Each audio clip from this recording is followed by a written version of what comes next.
Tenemos a un experto profesional del derecho que además conoce de política, el doctor Ernesto Pazmiño, porque además de haber sido defensor público, también fue legislador, ha ocupado también algunas posiciones de asesor político, ha estado en la legislatura.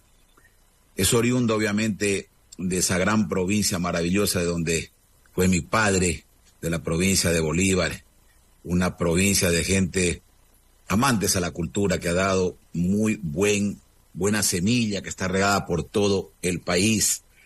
Lo escuchaba, doctor, en una entrevista que tuvo en Teleamazonas la semana pasada y dije que quiero realmente entrevistarlo y para qué Óvar Castillo y don Jaime Pinto, que es obviamente nuestro principal y quien arma también el tema del programa, pues habían logrado contactarse, porque me interesó lo que escuché justamente en la entrevista de un conocedor, de un experto, que siendo político sabe diferenciar entre lo que es hacer política y lo que es hablar de los temas de nuestro pueblo. Lo quiero dejar en el saludo inicial, doctor Ernesto Pazmiño. Muchas gracias, buenas tardes. Buenas tardes, arquitecto Rubio. Gracias por la entrevista. Un abrazo fraterno, fuerte a quienes nos escuchan en esta prestigiosa radio Lluvia. Doctor, vamos, porque el tema, como ya lo describía Maite, que queremos hablar es sobre la situación carcelaria, de lo que vive nuestro país, realmente esta incertidumbre, esto que no encuentran dar pie con bola. Pero comencemos por esto que usted ha sido quien ha diseñado, quien ha elaborado en base a parámetros internacionales de la propia ONU, que están relacionados con lo que pasa en el mundo en el tema de las drogas, y que obviamente nuestro país, por ser suscriptor de acuerdos internacionales, tiene que estar también a trabajar paralelo a esa normativa internacional. No podemos estar nosotros aparte. Y en ese sentido usted decía, se elaboró esta tabla para tratar de evitar criminalizar justamente a los consumidores y que vayan a llenar las cárceles y todo. Pero, doctor, eso lo tengo yo claro, pero ya lo va a explicar usted más un poco al pueblo para que también lo tengan claro, porque siempre se hablaba de que eliminemos la tabla. Es más, el presidente Guillermo Lasso dijo la voy a eliminar y hasta la fecha la ha eliminado. También algún candidato está diciendo ahora yo llego y la elimino, pero usted tiene argumentos de carácter jurídico y más allá de lo jurídico, usted tiene elementos de carácter humano, que es lo fundamental. Entonces, pero ahí hay una cosita que, esa es mi pregunta, el meollo, es que eso se sirvió para confundir. Entonces los jueces, y yo no diría que siquiera los jueces, sino los abogados en el ejercicio profesional se valen de esta ambigüedad, podríamos decir así, para decir, bueno, vea, sabe que mi cliente que lo cogieron, pues es consumidor, entonces resulta que ahora todos son consumidores. ¿Cómo podríamos, después de que usted haga este análisis, lograr separar lo que es defender a un consumidor con el traficante, que obviamente se vale de esta artimaña, de esta ambigüedad, para poder, y por eso es que se ha proliferado en nuestro país el tema del consumo por un lado y por otro el asunto del expendio de la droga? Ahora sí, adelante, doctor. Gracias por la pregunta. Me permite aclarar algunas cosas importantes que ha generado controversia. Más que todo, yo veo que hay una desinformación de mala voluntad, hay una desinformación perversa, de maldad, porque veo que están tratando de culpar a algunos actores políticos y eso no puede darse en el país. Por eso la política aquí se ha denigrado, es una política de baja calidad la del Ecuador. Por eso tenemos políticos de baja ralea, de baja calidad, porque llegan al engaño, a la mentira para denigrar a otros políticos. Y eso culturalmente nos ha destruido como país. A ver, le aclaro algunas cosas previas. Primero, ¿cuál es la víctima en el tema del tráfico de drogas? La víctima es el consumidor. Es decir, hay drogas porque hay consumo. Claro. El consumidor es el eslabón más débil del tráfico de drogas. Es el que demanda esta droga, y siendo la víctima del sistema no puede ir a la cárcel. Es como decir que a una persona enferma de cáncer lo vamos a mandar porque se contagió de la enfermedad. O sea, eso es inhumano. Y ahí hay otros parámetros, además de lo que usted dice, de parámetros humanos, parámetros adecuados para diferenciar al consumidor de un microtraficante. Aquí hay temas científicos, temas técnicos, o sea, que no podemos irnos más allá de las investigaciones que han hecho los criminólogos, los médicos, los psiquiatras especializados en el tema. Entonces, el tema de fondo es este: no podemos criminalizar a la víctima del tráfico de drogas, que es el consumidor.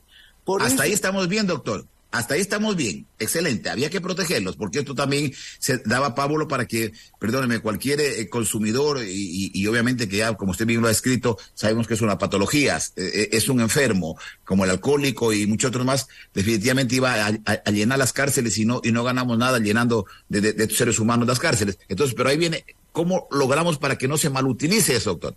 Eso, usted lo tiene bien claro el tema. Me alegra que lo tenga claro, porque ya me habla de la imposibilidad y más que todo de la inconveniencia de llenar las cárceles con estos consumidores, que son las víctimas. Entonces, ¿cuál es el problema? A ver, todas las convenciones de las Naciones Unidas sobre droga dicen que todos los estados de las Naciones Unidas deben incorporar en su legislación interna normativa que impida criminalizar al consumidor.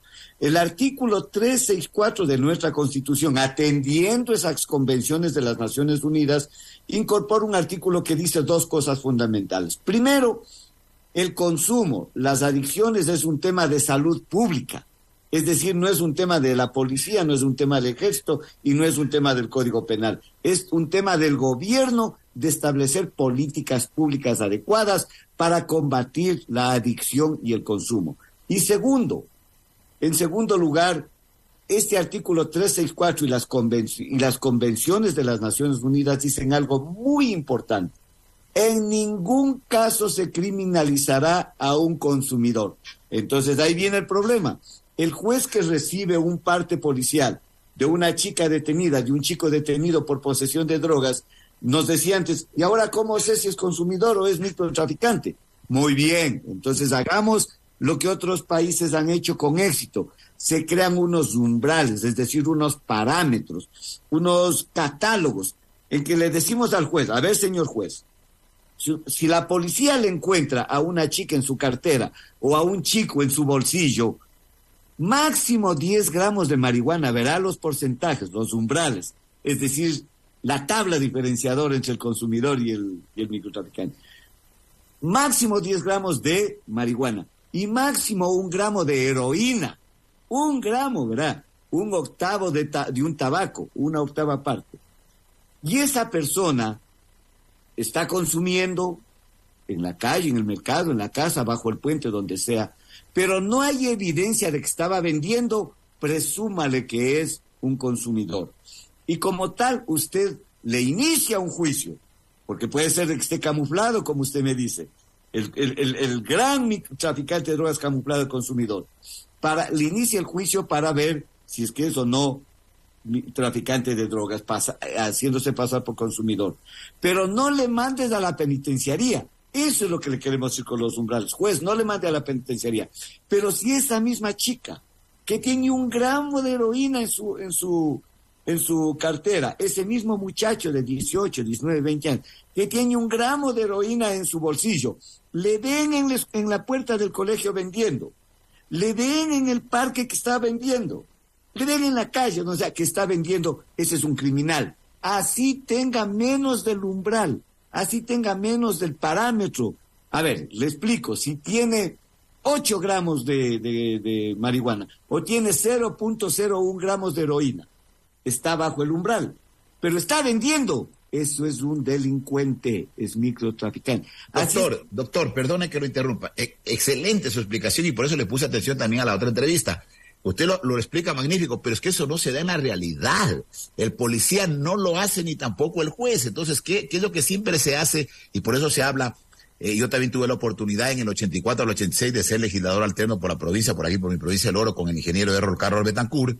Y bueno, ¿qué pasa? Que se cogen de eso, dice, echa la ley, echa la trampa, para decir, a ver, este jovencito no es traficante, es consumidor. ¿Por qué, doctor? Y aquí va mi ejemplo, que yo también, en el hacer comunicación y en estar hablando de estos temas, porque me interesa, y por eso creo estar a la altura para entrevistarlo a usted, porque me interesan los temas, soy de las personas que leo, que me capacito.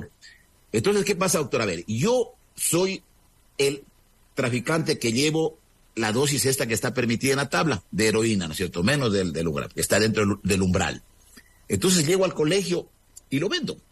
No me cogieron, ¿ya? Regreso a la bodega, a la casa, al sitio donde tengo camuflado, y regreso por una segunda vez, una tercera vez, y en la cuarta me cogen. Entonces digo, soy consumidor. Y el policía que hace ahí, doctor, explíquenos esa parte. A ver, ¿cómo se resuelve? Dice usted, el policía lo vio vendiendo, lo coge vendiendo. Ya el señor va, vende su gramito, va atrás del parque, alza la piedra donde tiene guardado y viene con otro gramito para hacerse el consumidor si le detiene la policía. Pero si está vendiendo, así esté bajo el umbral, es un criminal, es un narcotraficante, no puede hacerse pasar por consumidor. Ahora, si le hago la prueba y es consumidor y por eso el juez dice, vaya nomás a la casa, ha sido consumidor. No. La ley es clarísima. El umbral es claro, pero si ya ponernos a luchar contra la corrupción de la policía, contra la corrupción de los jueces, eso y es otro tema. Y entramos en otro ámbito más pantanoso. Pero aquí hay algo, doctor. A ver, pero ¿a qué podemos aludir de que aumentó este mundo de el expendio y también el consumo? Porque ¿qué dicen los expertos en estos temas? Los he escuchado a muchísimos, al propio colega mío, Fernando Carreón, que siempre lo sigo, y también al doctor Quintana, al doctor García Falconi, a Rafael Ollarte y a muchos otros más que también los sigo, y ellos, ¿qué es lo que dicen? A ver, nuestro país creció en el microtráfico, está llenito los guasmos, la Prosperina, todos estos sectores de microvendedores y también de consumidores, porque dicen, ya no es que el Ecuador solamente es el sitio de tránsito para mandar la droga hacia Estados Unidos y Europa, sino que también ya una parte se queda, y es más, decían en un reporte último que hubo, es más, se les está pagando ya no en dinero, sino en droga mismo, o sea, por el trabajo que hacen. Entonces, ¿cómo logramos evitar que esto crezca, doctor? ¿Por qué no dio resultado esto que me parece que desde el punto de vista lógico y técnico tiene razón? Ya. No hay evidencia empírica, es decir, no hay evidencia comprobada de que la llamada tabla de consumo, llamémosle así en el lenguaje popular, es la causante del incremento del consumo de droga. Al contrario, la evidencia en Uruguay, la evidencia en Portugal, la evidencia en Holanda, la evidencia en los países nórdicos, es que estos umbrales disminuyeron el consumo. Pero doctora, ahí se metió usted en una parte muy diferente. Hay que ver la cultura de Paraguay, de los países nórdicos y todo esto con relación a la nuestra, pues, mi querido doctor. Este es el tema. O sea, el tema ya no viene por una tabla y por una ley, sino cultural. Es un tema cultural. Mire, solo le explico una cosa. Le hablaba aquí de 1 gramo de heroína. ¿Sabe cuál es el umbral en Portugal? 400 gramos. Aquí es 1. ¿Sabe cuál es el umbral en España? 200 gramos. Porque se presume que es para consumir en una semana. Porque el consumidor no puede estar saliendo todos los días a comprar. Claro. Hay que tener como las pastillas para la presión. O para la diabetes. Para el mes. Entonces, la evidencia científica es que disminuyó el consumo. En el Ecuador ha aumentado terriblemente el consumo, pero no por la tabla, sino porque hay extremada oferta en las calles, hay demasiada oferta en el mercado, entran toneladas de drogas todos los días por la frontera de Colombia, viene por la única carretera, la C35 creo que se llama, la que viene desde Tulcán, Ibarra, Quito, Santo Domingo y llega a Guayaquil. Y en Guayaquil sale como entrar a su casa, la droga entra al puerto y sale. Como comprar azúcar, como arroz, dicen. Sí, la droga pasa por las narices de los policías y militares. Eso es lo que genera consumo. Eso es lo que genera, como les digo, mayor oferta en el mercado. Ahora hay droga en todo lado, por 2 razones, por 3. Una, la falta de políticas sociales en el Ecuador ahora. Lo que antes había, empleo, salud, educación, ahora no se invierte en esos temas de política social. Y dos reformas fundamentales que la gran prensa no nos avisa, que generaron el narcotráfico. Primero, hubo una reforma legal en el gobierno de Moreno en la última parte que permite incrementar el monto de las transferencias monetarias de los bancos ecuatorianos a los bancos extranjeros. Antes podía transferir 1 o 2 millones, ahora puede transferir lo que quiera, 10, 20, 100 millones, y sin control. Y le voy a explicar por qué no hay control. Segundo, en el gobierno de Lazo se elimina el impuesto a la salida de divisas. Lo sabemos todos. Sí. El 5%, ahora le dejaron en 1%, ya dijo Lazo que estos días lo va a terminar. Entonces, por un lado se incrementa la posibilidad de transferir dinero al exterior con mucha facilidad. Y segundo, se elimina el impuesto de divisas. Generó que el Ecuador se convierta en un paraíso para las mafias. Entonces instalaron con mucha facilidad la mafia albanesa. Instalar en el territorio e instalar en el poder. Ahí está el Gran Padrino. Ahí están los muertos, cheros, todo eso que quedó en silencio por la policía. Y en segundo lugar, estas leyes permitieron que vengan, como reitero, la banda de Jalisco, la banda del norte de México, las bandas de Colombia, porque en el Ecuador el lavado de activos, es decir, el lavado del dinero asqueroso, el lavado del dinero sucio del narcotráfico, es el negocio más rentable y sin control. Mire, las grandes empresas inmobiliarias en el Ecuador, como han nacido, las grandes empresas alimentarias, las grandes empresas de comercio, todas esas están infectadas por el narcotráfico. Y el dinero del narcotráfico se deposita en los bancos del Ecuador. La ganancia de esto es inconmensurable, son miles de millones de dólares. Entonces, si no se combate, mis queridos amigos, eficientemente el lavado de activos, nadie va a combatir eficientemente el narcotráfico. Y como no combaten el narcotráfico, hay un gobierno ausente en la lucha contra el narcotráfico. O mejor dicho, hay un gobierno permisivo para que la droga ingrese con facilidad. No hay radares, no hay nada, no hay controles.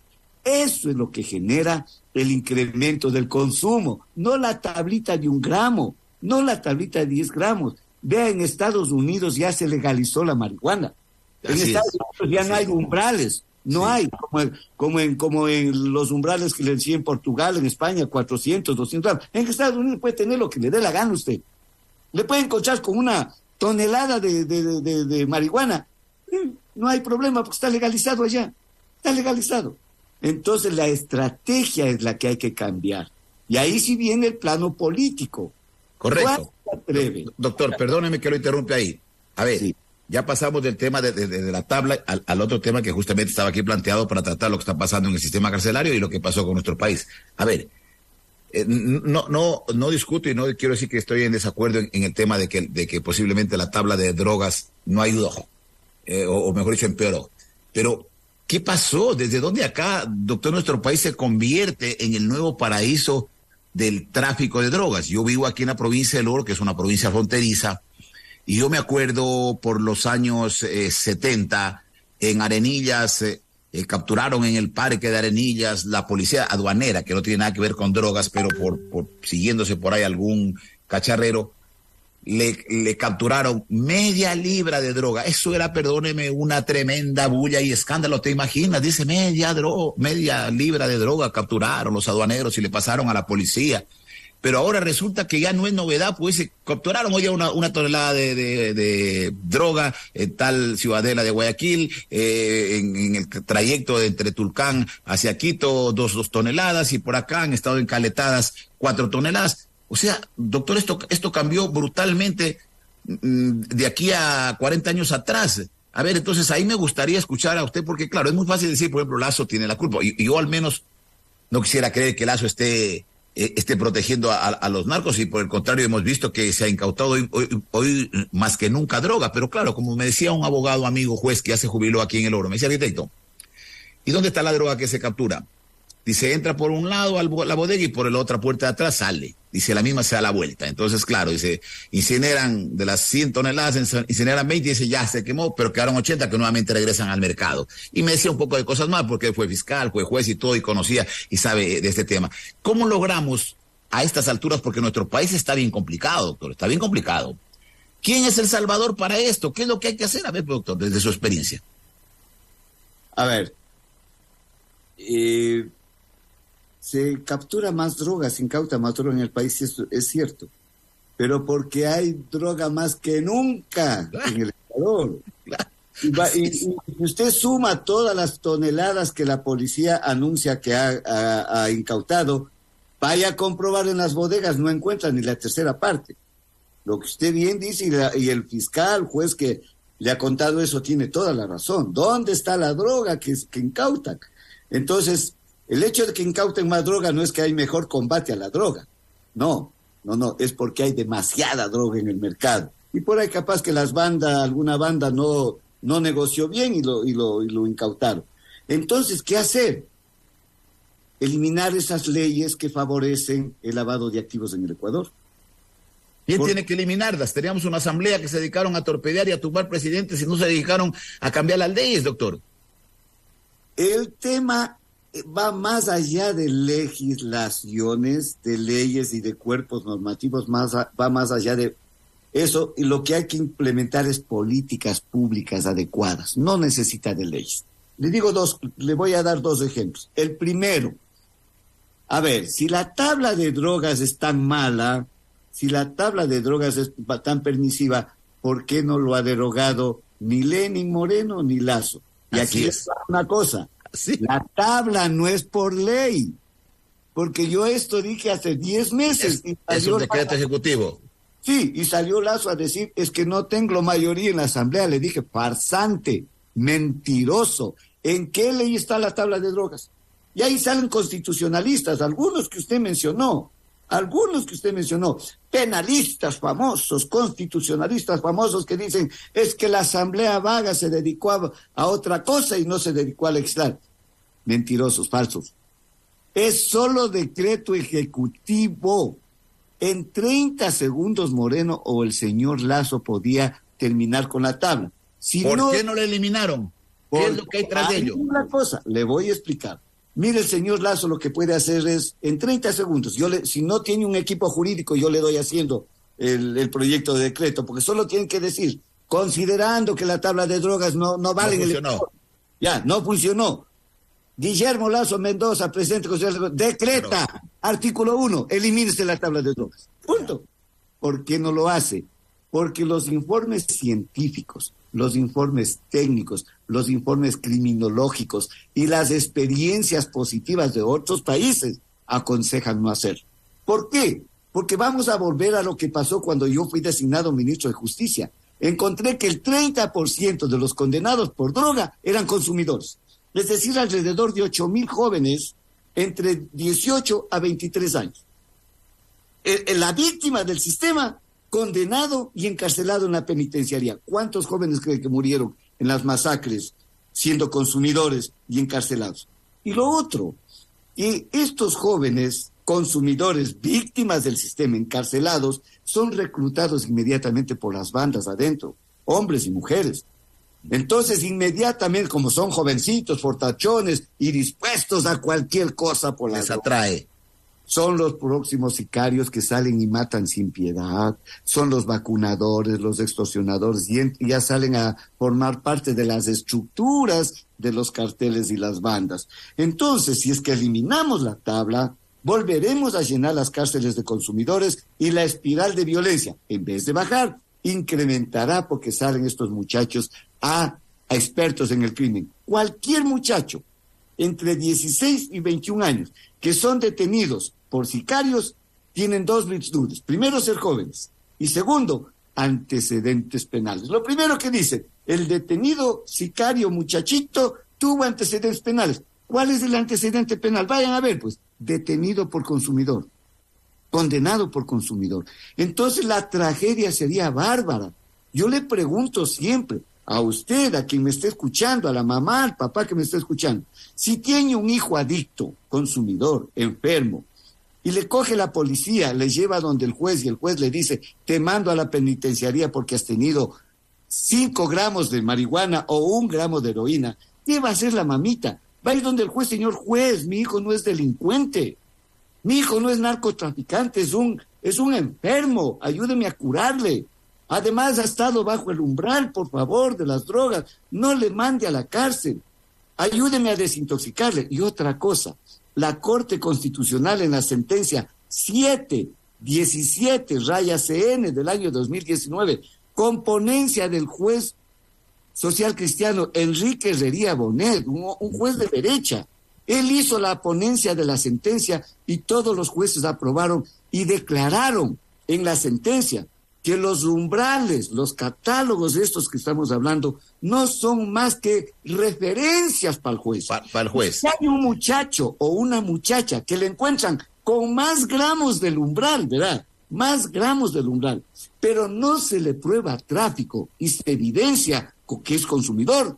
Así esté ese por sobre el umbral, el juez no puede meterle a la cárcel. Ahí viene la relatividad de aplicación de la norma, pues, mi querido doctor. Pues es que, pues yo pues soy juez y creo que sí, creo que no, y el tirijale del un abogado del otro que se prestan para eso. Ya lo dice Felipe Rodríguez en un artículo que lo tengo aquí para leerlo, sobre el tema de lo que mienten también los abogados, que es un tema terrible. Entonces, doctor, ahí caemos en un sitio que nos quedamos, como quien dice, empantanados.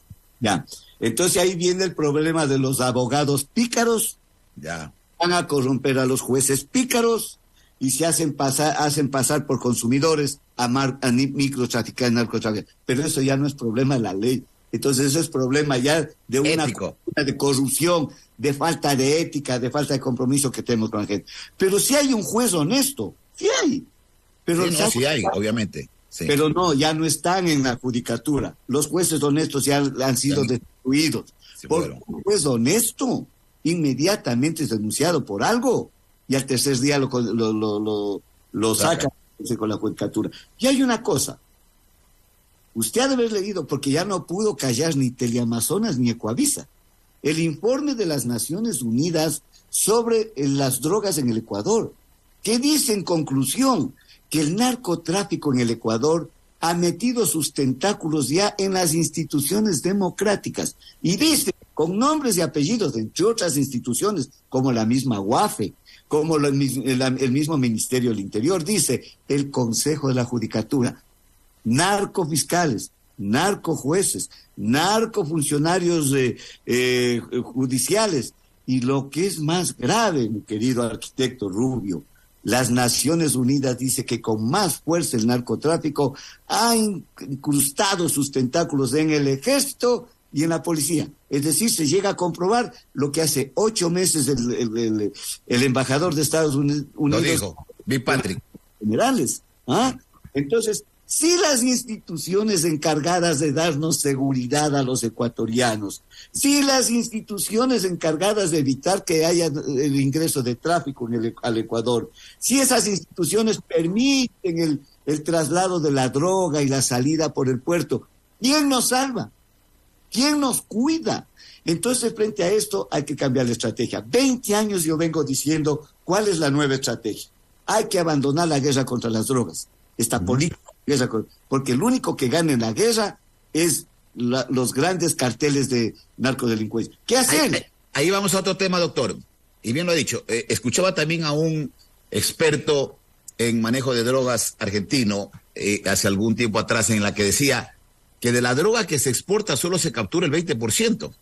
Quiere decir que ahora que nos hablan de que han capturado 80, 100 toneladas, significa que ya se fueron 1,000, que se exportaron 1,000 toneladas. Entonces, aquí viene el asunto, doctor. ¿Cómo logramos evitar esto? Porque se está cumpliendo, no sé si diríamos el vaticinio de Francisco Huerta Montalvo, que lo dijo hace más de 20 años, y él advirtió de estos tentáculos, de que estábamos cerca a la narcopolítica, y ahora vemos alcaldías, prefecturas, asambleístas, usted lo ha escrito, policía, ejército, está enlodado todito, y se ha metido entonces grandes campañas para llegar a una alcaldía, mi querido doctor, donde $1 millón por una alcaldía chiquita no es nada, pues, y después recuperamos y enseguida salen los financistas, alrededor de ello está la gente que dice, no te preocupes, ahí está 100,000, 200,000 y camuflado. Entonces así la gente decente nunca va a poder llegar a un cargo o de representación, y lo que muchos están diciendo no están muy buenos. Ese es el caso del doctor Ernesto Pazmiño, que obviamente fue un buen representante como legislador, siempre ha tenido buenos representantes la provincia de Bolívar. Ya no podrá regresar porque no tiene a lo mejor los millones para poder gastar una campaña de ese tipo. Ahí está la pregunta del millón. El narcotráfico está metido en la política, nadie lo podemos dudar. Yo ya voy a ver estos días, desde hoy creo que comienza una política muy dura de acusaciones, de inventos, y vendrá ya el gran dinero del narcotráfico a hacer efectos en el escenario político. A ver, veamos un tema. ¿Cuál es la solución, no es cierto? Yo creo que la solución es lo que venimos hablando algunos criminólogos. Yo me he dado el gusto de compartir podium con los mejores estudiosos de la droga y de las políticas de droga. He dado en Viena conferencias, en Irak, en Estados Unidos sobre estos temas. He analizado, conozco el tema. Entonces, la conclusión es esta. La guerra contra las drogas ya no funciona porque solo ganan los carteles. ¿Cuál es la estrategia? Una es lo que hace Estados Unidos. Legalizar. Legalizar. Por eso yo siempre digo, no hagamos lo que Estados Unidos nos dice que hagamos. Hagamos lo que Estados Unidos hace en su territorio. Estados Unidos manda a América del Sur a combatir. Estas bases, como había la base de Manta acá, que algunos políticos pillos dicen, es que desde que salió la base de Manta, desde ahí hay bastante droga en el Ecuador. Nada, 57 bases de Manta hay en Colombia. ¿Ha disminuido la producción y el tráfico de drogas en Colombia? No. ¿A dónde va? A Estados Unidos. ¿Por qué Estados Unidos no controla sus fronteras en vez de venir a poner bases acá en América del Sur? Sencillito. Entonces, ¿verdad? ¿Qué hay que hacer? Lo que hay que hacer es quitarle la base económica, quitarle la base financiera a los carteles, es decir, quitarle el negocio. El momento en que el narcotráfico deja de ser negocio, ya no hay carteles.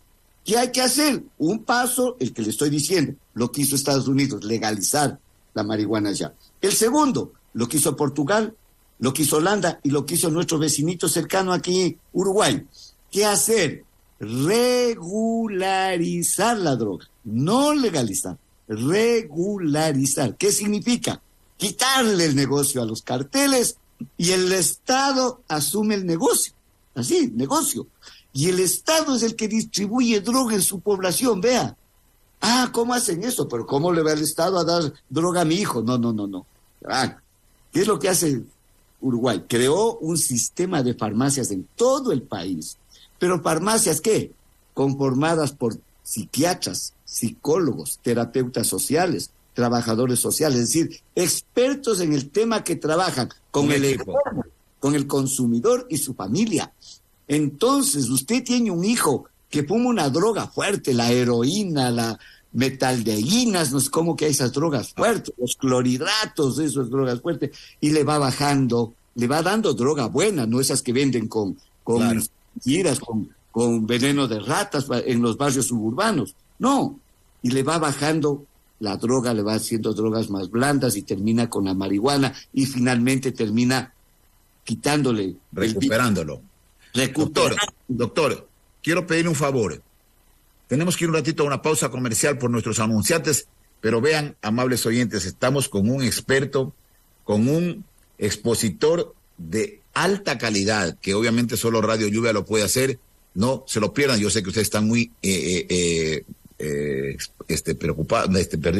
Estamos con el doctor Ernesto Pazmiño, ex asambleísta nacional, ex ministro de Justicia, ex defensor público, en fin, ha ocupado muchos cargos importantísimos de representación, pero sobre todo es un experto como abogado en criminología, en este tema de las drogas, en una serie de actividades, podríamos decirlo así, de que tienen que ver con el ser humano. Doctor, regularización, dice usted que sería uno de los caminos, pero para ello necesitamos de muchas instituciones. Este no es un problema como algunas personas saben, Lazo no hace nada, Lenin tampoco, o ya voy yo, dicen los que están de candidatos, yo voy y yo soluciono inmediatamente, en año 4 meses que van a estar vicepresidentes ya nos dicen que van a solucionar todo, se van a coger la plata de por aquí para hacer esto, para hacer el otro. Yo al menos no les creo, a nadie, obviamente por alguien tengo que votar, pero no creo porque nuestro país está realmente pasando por momentos muy críticos, pero sobre todo porque la gente todavía no logra entender el tema fundamental de nuestro país es el tema de la droga. definitivamente. De ahí deriva todo lo que estamos hablando, el tema del sicariato, el tema del secuestro, el tema de la incertidumbre económica, el que no quieren venir inversionistas, los mismos nacionales y extranjeros, o la fuga de capitales, en fin. Eso no nos da tranquilidad y la gente pues no lo entendía, pero ahora ya como que de a poco va entendiendo cuál es la problemática. ¿Cómo logramos esto? Porque no es de una persona, esto es de un equipo, esto es de un proyecto, de una planificación. Yo les digo aquí, y lo digo no por tirármela muy sabido, sino que porque la experiencia nos ha dado. Yo tuve la suerte de estudiar en Quito y obviamente trabajar también en Quito. El tema, por ejemplo, dicen la inseguridad, más policías.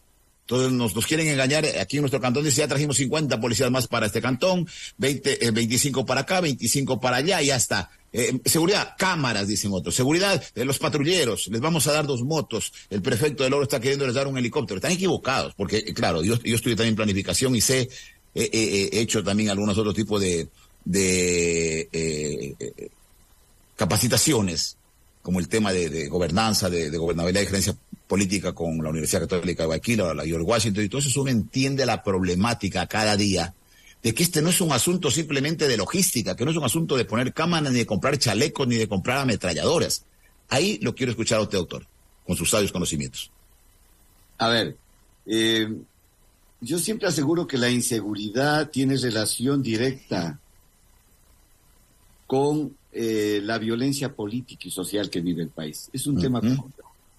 Y esto se ha generado, esta violencia, a través del discurso del odio, a través de la venganza y a través de la destrucción del contrario. Este rato tenemos una sociedad polarizada, el correísta y el anticorreísta. Nos han metido eso en la cabeza. Yo no escucho hablar del asista, no escucho hablar del negocista, no escucho hablar del villavicencista, no. Escucho al anticorreísta y al correísta. Así nos han dividido al país. Y esto nos hace mucho daño. Nos dividieron en 4 años. Le destruyeron al país con este odio, con esta persecución. Recomponer esas heridas le llevará al país siquiera unos 25 años. Claro. Y en el primer problema que usted me dice, ¿cómo aplico una política pública de combate a la droga que requiere la unidad de todo un pueblo? Porque esto no es un problema de un candidato ni de un presidente. Este es el problema de una estructura del Estado. ¿Cómo este Estado le organizo de tal forma que tengamos eficiencia en el combate contra las drogas? Entonces ahí tienen que estar las universidades, entonces ahí tienen que estar todos los gobiernos autónomos descentralizados, entonces ahí tiene que estar toda la institucionalidad pública, todo el sistema de justicia, hacer algo que hacíamos antes. Yo como defensor público general y luego como ministro de Justicia participaba en las mesas de justicia, donde nos sentábamos, la función judicial, presidente de la Corte Nacional, presidente del Consejo de la Judicatura, fiscal general del Estado y defensor público general, ministro del Gobierno, ministro de Justicia, ministro de Bienestar Social, para establecer políticas sociales, la UAFE, todos sentados en una mesa analizando cómo articular acciones para combatir eficientemente contra la inseguridad. Pero no hay políticas públicas. O sea, nos sentábamos en la mesa a ver lo buenamente que podíamos hacer. Pregúntese usted, ¿hay política, una política criminal de Estado en el Ecuador? No hay. No. Si no tenemos política criminal, no tenemos política de rehabilitación en las cárceles. Entonces, todo es da la vuelta y llegamos al mismo punto. Y llegamos al mismo punto que partimos, pero con mayor tragedia. Entonces, ¿qué hacer? Primero, esto es un tema de unidad nacional. Esto es un tema de Estado, no de un presidente, no de una asamblea. Y segundo, es un tema regional.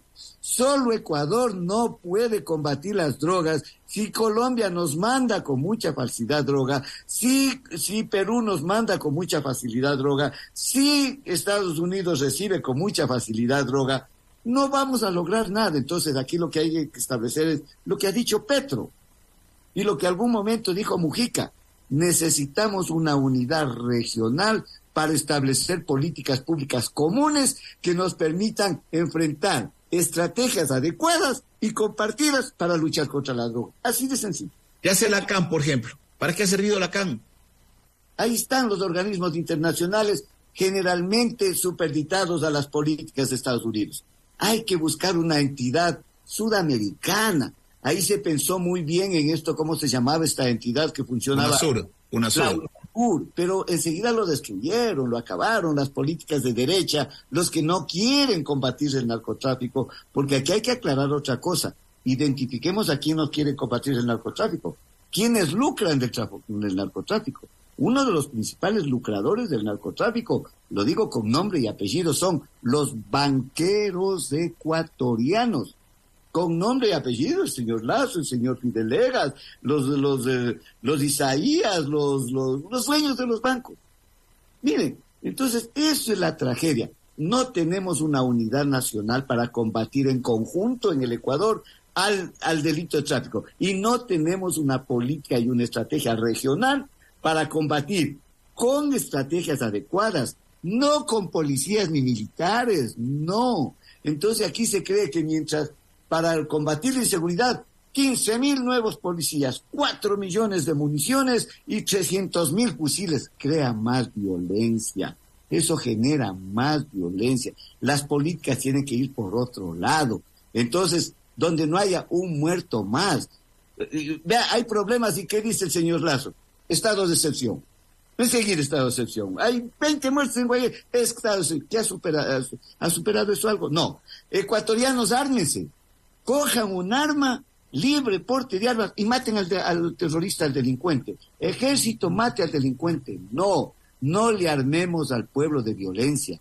No le armemos al pueblo de revólveres y pistolas y fusiles. Armémosle de oportunidades, armémosle de trabajo, armémosle de salud, armémosle de educación,